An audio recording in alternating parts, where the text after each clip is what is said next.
Olá, muito bom dia. Estamos chegando com o Jornal da Manhã desta quarta-feira, hoje dia 23 de setembro de 2020. Muito obrigado pela audiência. Mais uma vez estamos aqui para comentar as principais notícias de Presidente Prudente e região e também aquelas nacionais ou internacionais que têm impactos direto aqui para a nossa região de Presidente Prudente. Eu sou Eudes Figueiredo. Muito obrigado a você que nos acompanha aqui pelo 101,7 da Jovem Pan e também quem está assistindo pela Panflix, que é a rádio que virou TV. A Jovem Pan virou TV, então você pode assistir também o jornal com as imagens através do Panflix. É só você baixar o aplicativo. Vamos lá para os destaques dos nossos comentaristas nesta quarta-feira. Olá, Eudes, bom dia Padilha, bom dia Will, pessoal ouvintes da Jovem Pan, na nossa edição especial do Jornal da Manhã, edição Presidente Prudente. Bom dia, Eudes Figueiredo, Adolfo Padilha, Dilson Brevilheri e ouvintes do Jornal da Manhã. Bom, e hoje meu destaque fica por conta aí da fiscalização sanitária nos bares em Presidente Prudente. Eu quero comentar só sobre um detalhe, sobre a restrição de horário. E também quero falar aí sobre a resolução, né? Como se resolveu a greve dos Correios, uma empresa que já devia ter sido privatizada há muito tempo. Olha, meu destaque é para a vigilância sanitária de Presidente Prudente. A gente, quando é crítico, a gente fala aqui, mas também quando faz uma coisa que é legal, a gente também tem que dar um destaque. Parabéns aos funcionários da vigilância sanitária, à prefeitura, ao Ministério Público, que estão indo, sim, nos comerciantes que estão abrindo após 17 horas, mas estão orientando, vendo se tem alguma coisa fora daquilo que foi combinado com as autoridades para a liberação dos horários. Eu acho que é isso que tem que ser feito. As partes envolvidas tem que saber das suas responsabilidades, mas não pode simplesmente só ir punindo. Eu acho que a Vigilância Sanitária faz um belo trabalho fazendo isso com orientação da Prefeitura, como também do Ministério Público. Cada um cumprindo o seu, todo mundo está feliz porque já não está fácil para ninguém. O outro destaque é a lacradora, né? É fácil lacrar contra o presidente quando tem o patrocínio de uma estatal. Ela é tão insignificante no esporte que a gente foi descobrir quem é ela nos 30 segundos de sucesso que o Berrante Virtual deu para ela e o pessoalzinho da bolha publicou nas redes sociais, que nós nem sabíamos que essa jogadora existia. Então, se o governo fosse tão fascista, será que ela poderia falar isso? Ainda mais sendo patrocinada pelo Banco do Brasil? Fica a dica. Da próxima vez, se preocupe em ganhar a medalha de ouro. Aí você pode berrar e gritar à vontade. Porque a medalha de bronze entre nós aqui, hein? Tá fraquinho ainda. Um abraço e vamos tocar o dia. E olha só, o Ministério Público abriu um inquérito para apurar denúncia de invasão de calçada em obra pública em Presidente Prudente. O promotor de justiça Jurandir José dos Santos marcou para a próxima sexta-feira, às 4 horas da tarde, uma audiência presencial com representantes da Prefeitura e da empresa responsável pelo serviço. Olha, é compreensível a preocupação aí do professor de Direito Urbanístico da Unesp, o nobre professor José Roberto Fernandes Castilho, pois não só ele, mas as pessoas mais atentas que passam por ali notam a evasão. E ela é clara, né? Ainda mais quando você faz um comparativo analisando o prédio vizinho da obra. O que ocorre ali na Vila Marcondes, no local dessa obra e também na totalidade das ruas do bairro, é que o bairro foi se desenvolvendo conforme as necessidades iam aparecendo. Em meados de 30, 40, até nos anos 50, por conta da presença da estação da Estrada de Ferro, é que as ruas eram abertas sem nenhum planejamento, conforme as necessidades. E devido a isso, em alguns lugares, a calçada tem uma metragem, em outras, uma outra metragem, e ali nesse local, me parece, é isso que está acontecendo, né? Afinal, nós temos ali um projeto aprovado pela Prefeitura, uma obra que recebe a fiscalização do Departamento de Obras e também tem a responsabilidade técnica da empresa Spala Engenharia, que é uma empresa com grande experiência. Eu acho que é muito difícil ter ocorrido esse erro apontado pelo professor José Roberto e que certamente será o resultado apurado aí pela ação do Ministério Público. A Câmara de Vereadores de Prudente aprovou um crédito adicional especial de R$51 mil na Secretaria Municipal de Saúde para o programa de castração de animais. O texto foi aceito em primeira e segunda discussões pelos vereadores de Presidente Prudente durante sessão ordinária no começo desta semana. Olha, a castração de animais que vivem soltos na rua é necessária, pois os mesmos, se não tiverem esse controle, acabam se reproduzindo e, consequentemente, trazendo vários outros problemas, entre eles o aumento da população nas vias públicas, a disseminação de doenças contagiosas, não só para outros animais, como também para as pessoas. Tá aí um projeto de lei interessantíssimo. Eu acho que a castração dos animais é uma prevenção muito válida. Acho que os vereadores tinham que aprovar mesmo essa verba de 51 mil reais. Isso é um bem de saúde para todos nós, principalmente também para os animaizinhos. Nós temos tanto animal abandonado aí na rua que as pessoas passam do lado e não vê. Castrá-lo e evitar a procriação desses animais é uma forma de saúde pública e muito eficiente. Eu aprovo totalmente esse tipo de trabalho e aprovo também essa prevenção, que muitas vezes prevenir sai muito mais barato do que criar o problema, né? Do que não se preocupar com ele e deixar que ele aumente. Castrando os bichinhos, dessa forma a gente tem um controle e isso traz benefício para todo mundo, principalmente para os animais que estão nas ruas de Presidente Prudente. E desde a última semana, por conta de um acordo feito entre a Prefeitura de Presidente Prudente e o Ministério Público Estadual, bares, restaurantes e similares podem operar até às 22 horas, dentro de uma rotina diária de 8 horas no máximo. Mas, para tanto, os estabelecimentos precisam continuar atendendo às recomendações sanitárias necessárias em tempos de pandemia. Por isso, também na semana passada, a Vigilância Sanitária iniciou fiscalizações no período noturno, nos bares, restaurantes e similares aqui em Presidente Prudente. Olha, essa fiscalização ela é justa, pois ela está sendo mais no sentido de orientação, não só para os proprietários destes estabelecimentos, como também para os próprios consumidores. O que nós falamos aqui, do acordo do Ministério Público com a Prefeitura e também com os proprietários, era que se não houvesse aí os cuidados necessários, o que conquistaram poderia se perder. Bom, pessoal, eu só tenho um comentário a fazer sobre essa fiscalização, que é sobre o horário restrito, né? Como os governantes ainda acham que podem resolver tudo na canetada, você limitar não, você só pode abrir 8 horas por dia, só pode abrir até as 10, não pode ficar até as 11. Qual é a diferença de um bar ficar aberto até as 10, até as 11, até a meia-noite? Não tem diferença nenhuma. É simplesmente a ideia de jirico de um burocrata que acha que nessas 2 horas adicionais que um bar poderia estar aberto vai aumentar a propagação do vírus, né? Eu vou fazer uma alusão ao que acontece aqui em Curitiba, que ainda está na bandeira laranja e que, assim, não tem tantas restrições assim, mas a principal é que aos domingos os supermercados não abrem e padarias, restaurantes também só podem funcionar com entrega e as padarias você só pode retirar no local. Isso no domingo, tá? Durante a semana tá normal, horário normal, sem restrição nenhuma. A pergunta que eu fiz a um secretário aqui de Curitiba: o vírus ele só circula no domingo? Porque, assim, não precisa ser muito inteligente para entender que quando você restringe o horário de funcionamento de uma empresa, mais pessoas vão utilizar aquele serviço ao mesmo tempo. Se você deixa um horário dilatado, esses clientes vão utilizar em um horário mais espaçado. Isso vale para supermercado, vale para restaurante, vale para qualquer tipo de empresa que você restringe o horário. Por exemplo, aqui em Curitiba, aos sábados, os supermercados ficam lotados porque no domingo não abre.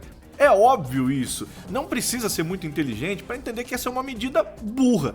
E aí eu faço a mesma alusão a essas restrições de horário impostas pelo país afora, não só em Prudente, como em muitas outras cidades, que os nossos burocratas inteligentes insistem em achar que restringir o horário vai restringir o número de pessoas e não acumular pessoas em um horário restrito. É o destaque que eu dei hoje, né, Hildes? Eu acho que orientar, eu acho que fiscalizar, mas orientando, fiscalizar querendo demonstrar o que precisa ser mudado para ficar na norma que foi combinada, é a primeira função da Prefeitura juntamente com o Ministério Público. Porque todo mundo passou em crise, está todo mundo em dificuldade financeira, quer dizer, não é hora de penalizar. Lógico que tem que penalizar aquele que abusa no erro, aquele que insiste em manter errado. Mas, antes de tudo, orientar. Então, a Vigilância Sanitária, como eu disse aqui no meu destaque, através da Prefeitura Municipal, está de parabéns pela atitude. Parabéns ao promotor do Ministério Público que flexibilizou essa proposta de reabertura do comércio após as 17 horas. Isso que nós esperamos das nossas autoridades, aquelas que nos representam. Flexibilidade sem perder a ordem. Mas não pode ser ordem, resistência e punição antes de tentar flexibilizar e dar uma alternativa. Por isso que vivemos num país democrático. E olha só, o Tribunal Superior do Trabalho determinou a fim da greve dos Correios. Os funcionários devem retornar ao trabalho. Haverá desconto de metade dos dias parados e o restante precisará ser compensado. Olha, foi na verdade um acordo que tentou minimizar os impactos negativos para ambas partes, tanto para a empresa quanto para os funcionários. Havia uma reivindicação aí de 90 cláusulas e nessa decisão do Tribunal Superior do Trabalho foram mantidas apenas 20. Algumas acabaram perdendo efeito.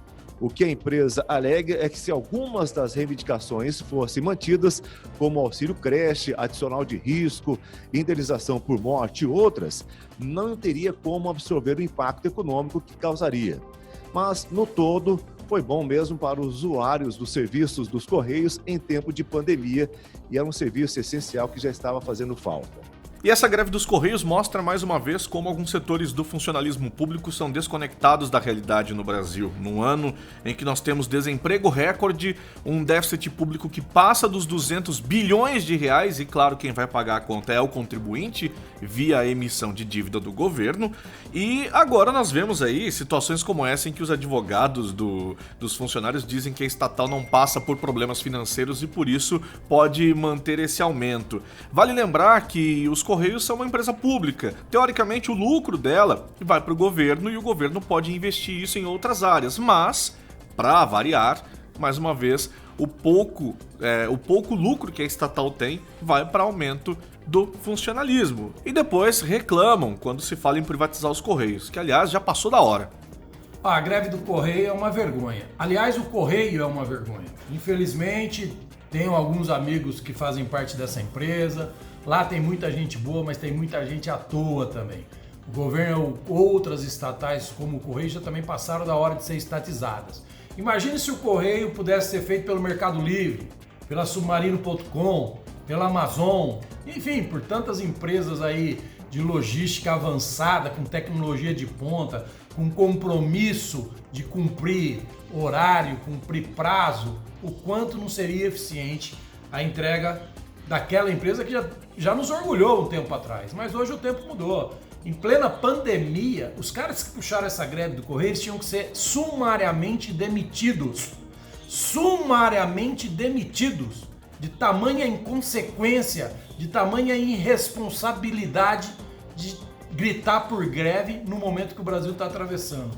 Acertada a decisão da Justiça e que o governo mantenha firme e forte para privatizar o Correio como tantas outras estatais que na verdade servem mais para cabide de emprego ou de funcionário público folgado. E aí, tomo ou não tomo a vacina chinesa? Pois é, São Paulo vai receber 5 milhões de doses da Coronavac agora em outubro. A vacina desenvolvida por farmacêutica chinesa já está na fase 3 de testes em humanos e vai depender da aprovação da Anvisa. Olha, coincidências à parte, o que nós queremos mesmo é que a vacina traga a imunidade para a população, seja ela de onde for. Se nós fôssemos discutir aqui questões e porquês, certamente nós iríamos ficar falando muito mais do que nós imaginamos, que não é o caso, né? Nós precisamos mesmo nos livrar desse mal da Covid-19 que abalou o mundo inteiro, abalou a economia mundial e muitas vidas se perderam. Portanto, uma vacina que possa ser eficaz, que possa eliminar a Covid-19 é o que todos nós almejamos e que todos nós queremos. Olha, não vamos politizar sobre a vacina, mas eu acho que diante da crise mundial toda que o mundo atravessa por causa desse vírus, criado pela China, sim senhor, tantas coisas a gente já está ouvindo, já tem até cientista chinesa denunciando que foi dentro de um laboratório do exército que vazou a evolução desse vírus, o que é um absurdo. Concordo plenamente com o discurso que o Donald Trump fez ontem na ONU, dizendo que a China tem que ser penalizada sim, sobre o caos que ela causou financeiro no mundo todo e humano, né? Que se perderam vidas com isso aí, está se perdendo ainda. Mas que a vacina chinesa, ela venha e que ela funcione, né? E agora, se você que está me ouvindo aí, você vai tomar a vacina chinesa? Eu vou esperar mais um pouquinho. Agora você eu não sei. Mas qualquer coisa que venha para ajudar, nós vamos ter que tomar, né? Porque é melhor uma segurança do que essa insegurança de saber se isso acabou, não acabou, diminuiu, enfim. Porque foram feitos tantos erros, cometidos tantos engotos com desculpa desse vírus, que o prejuízo agora está aí. Se lockdown tivesse certo, se fica, por exemplo, hoje nós não vamos nas escolas, né? Então é uma coisa que tem que ser discutida, as voltas às aulas têm que voltar, vamos falar disso daqui a pouco. O transporte público, enfim, a praia. Se pelo que a gente viu no último feriado de gente na praia, hoje no Brasil teria que ter uns 5 milhões de mortos, né? Então é questionável essa mortalidade do vírus que existe, temos que tomar cuidado, mas esse índice assim tão elevado desse pânico que foi criado, agora o prejuízo está aí. Que venha a vacina chinesa para aqueles que têm coragem de acreditar na China. E agora vamos falar sobre educação, ressocialização. Mesmo durante a pandemia da Covid-19, mais de 4 mil reeducandos de 39 unidades pertencentes à CROEST, que é a Coordenadoria de Unidades Prisionais da região Oeste, têm mantido os estudos em dia, matriculados nos ensinos fundamental e médio. Eles estão inseridos no programa de educação nas prisões da Secretaria de Administração Penitenciária.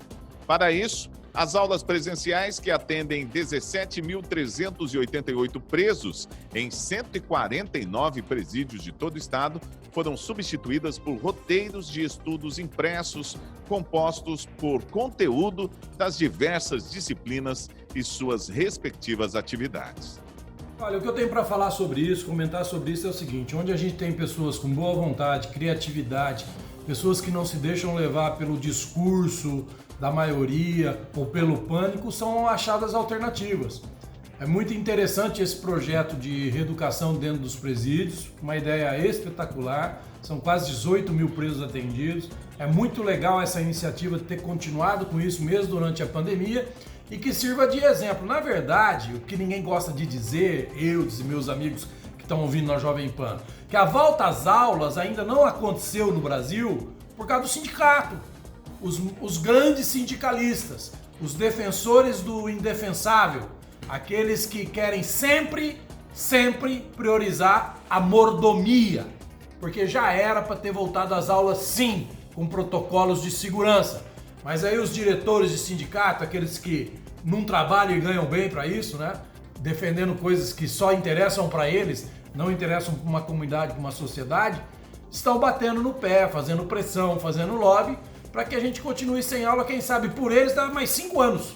Mas 5 anos sem aula para eles está ótimo, está muito bom.